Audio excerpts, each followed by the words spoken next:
Alright, good evening folks, it's Enforcer Matt and welcome back to another Short War Summary. And today we're receiving some pretty big news of a mine exploding off the coast of Romania, destroying a pier. Apparently there are also other mines floating around in the water which they're currently trying to disarm at the moment, so the risk is very high that civilians could be injured or even killed by one of these mines on the coast, and we're having to watch that story pretty closely.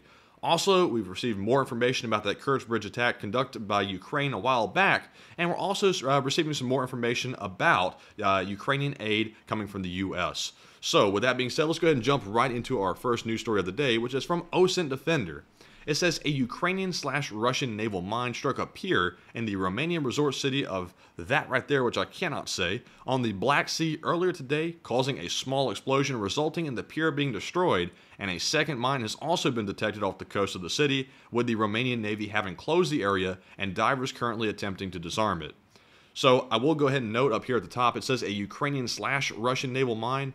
At the moment, based on the evidence I have seen, it does appear to be a Russian mine. However, there is the small possibility it could be Ukrainian, but until we get more information, we'll have to go with the fact it is a Russian mine for the moment, but it could be later disproven, just as a disclaimer up front.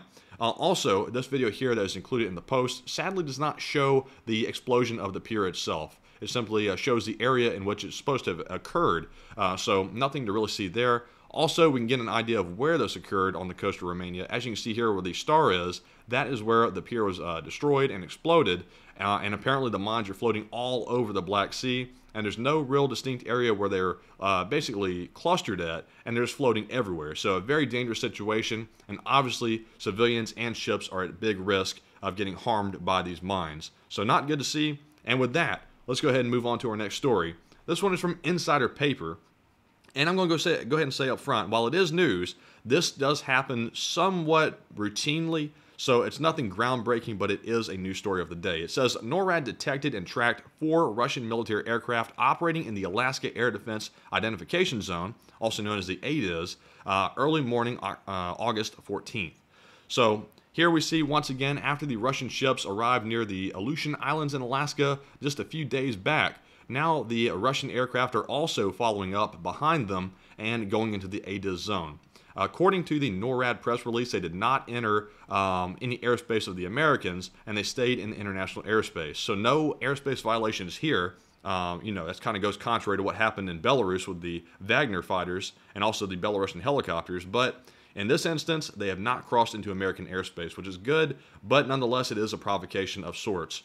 So let's go ahead and move on to our next story here. This one is from Nexta, and it says, actually it's about the Crimean Bridge, by the way, and Zelensky says, smoke on the Crimean Bridge is evidence that Ukraine will not leave any Russian crime unanswered.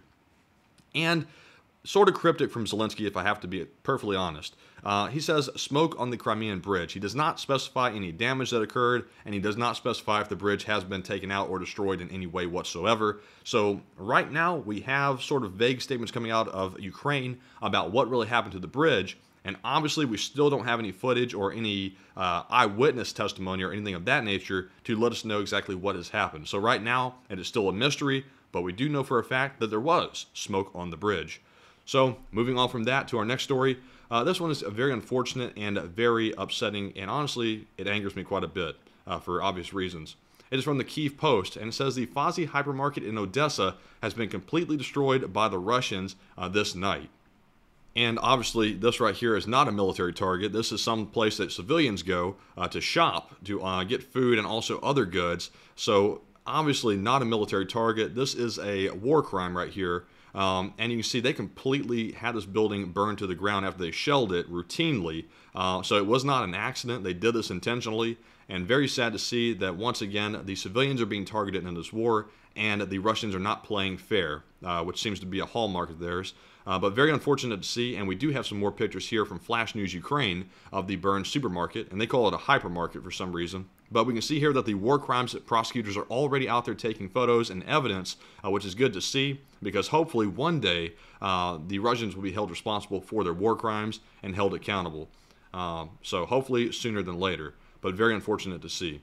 And moving on from that, we have the next article here, which is some somewhat good and bad news at the same time. This is from the Kyiv Post. It says, 2 Russians who distributed propaganda materials of the PMC Wagner in Krakow and Warsaw have been arrested in Poland. And we learned that both were charged with espionage and they were sent to custody, said the head of the Interior Ministry of the country. So this is good news because obviously it's good that they captured these people here running around putting out propaganda because these people obviously don't have any good intentions by doing this, and they're also trying to make the Polish population very fearful by putting these posters out. But the bad news is we do learn that apparently it was 2 Russians, and we were sort of holding out hope that maybe it was just a Polish troll going around and doing this, but now we get evidence that it was 2 Russians. So most likely agents of either Wagner or Russia itself. So not good at all, and it appears that maybe they've infiltrated the country illegally, but we don't know that for a fact. But they have been charged with espionage, and they're undergoing the process of getting prosecuted. So, with that piece of news, moving on to our next one here, we have one from the Kyiv Post. It says, Russia may launch a massive terror strike on Ukraine's Independence Day, and it could happen a day earlier or later and continue for several days in several waves, says the Deputy Defense Intelligence Chief Vadim. And I cannot say his last name, sadly.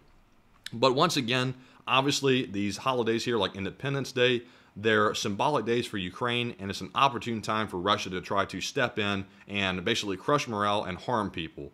I will caution, though, that Ukraine has said in the past on these days that something major is going to happen, and it turns out it didn't. So, take it for what it is. Right now, this is the preliminary intelligence report and nothing concrete. But I had to go ahead and report it anyway because it did come out today. Moving on to our next post here, we have one from Ukraine's Pravda in English.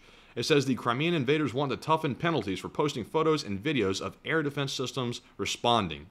And this is the new Russian strategy that we have been seeing for a week now, that the Russians want to prevent anyone from taking any photo or video evidence of any of the attacks by Ukraine to try to control the narrative, basically, about what actually happened.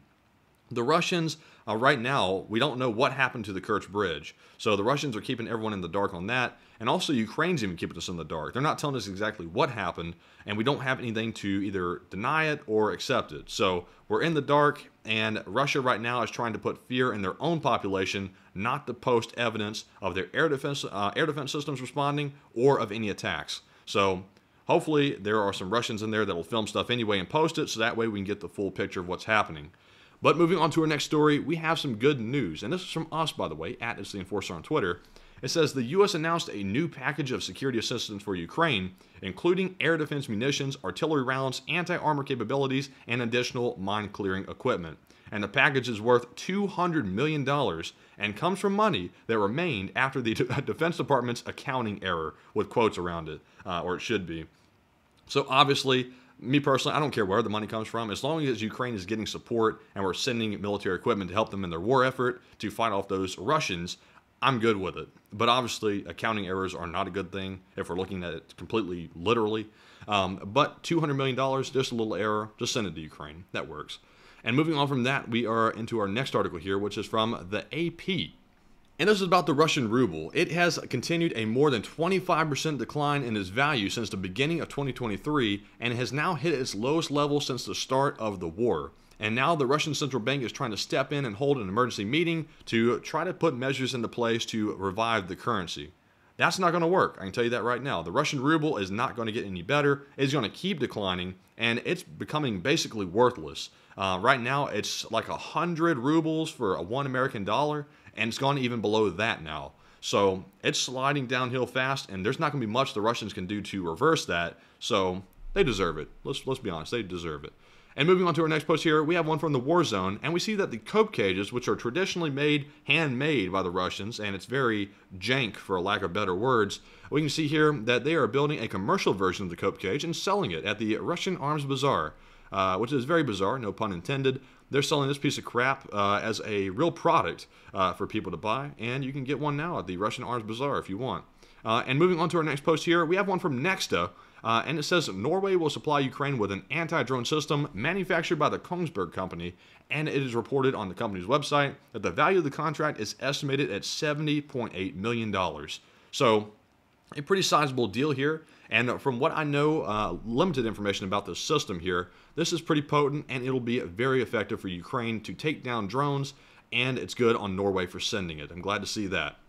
And finally, moving on to our final news article of the video, we see here that the Digital Transformation Minister, Mykolaiv Fedorov, which I probably butchered his name, says that the drone fundraising campaign raises $1 million within hours. So they raised funds for 10,000 drones. They raised $1 million just after the few hours of launching on the 14th, which is today, and now they can get themselves 10,000 drones. Very impressive, and to me, this proves that there is still widespread support for Ukraine outside of simply state support to make sure that Ukraine wins this war. And that runs contrary to the news articles that we've heard that support is waning for Ukraine. It looks like the public is still very strong on helping them win, and we can see that right here, that the $1 million has been raised for them. So, I love to see it, and I'm very glad to hear. And with that being said, that is our last piece of news for the day. I hope you found this video informative.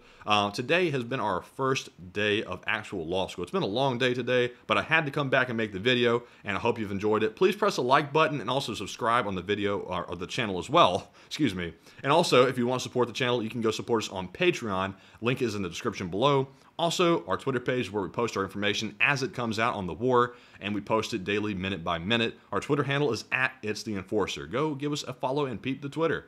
And with that being said, that is all for today's video. Thank you very much for watching, and bye-bye for now.